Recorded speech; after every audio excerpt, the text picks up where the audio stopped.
People tell us every week that our information has helped save their life. If you agree that this is helpful information, please like, share, and most of all, subscribe, because nothing makes a channel like subscriptions. Ricky the Gun, one, good morning from North Carolina. Is autophagy a significant health factor in cardiovascular health, and can it be increased? Well, that's what a whole lot of people would say. There's a whole lot of science that would indicate that. The whole point was, well, you know what, if you're looking at weight loss, caloric restriction was just as good as intermittent fasting, maybe a little better. Well, again, I don't argue with that statement. That's the conclusion that comes out of that article. There is clearly evidence that the longer you go intermittent fasting, the other term, the science term, is time-restricted eating. You hear a lot about that if you read some of Walter Longo's. There's no question. There were a couple of Nobel Prizes in medicine won recently over this whole issue of time-restricted eating. There's major value to time restriction in their eating, restricting that window from standard American diet of starting eating at 6 o'clock, early morning snack, and then eating 5 or 6 things of food, and then meals and snacks, and then your last one being at 10 o'clock. That's really bad for you. But how about 3 low-carb meals per day? How unhealthy is that? It's a heck of a lot healthier than 6 carb-laden meals plus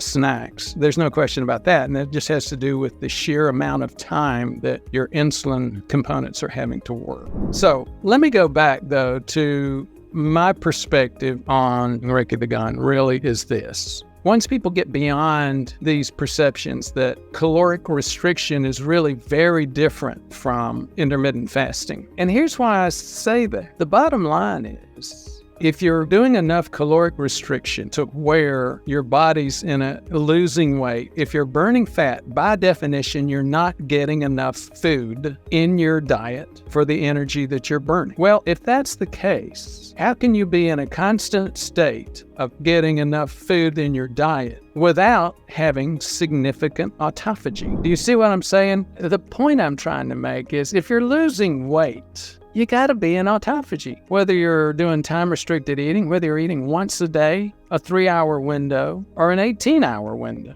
If you're losing weight, you still got to be having some autophagy going on. And if you're gaining weight, even if it's on 1 meal a day, you may be getting some windows of carb burning especially, but are you really doing that much autophagy?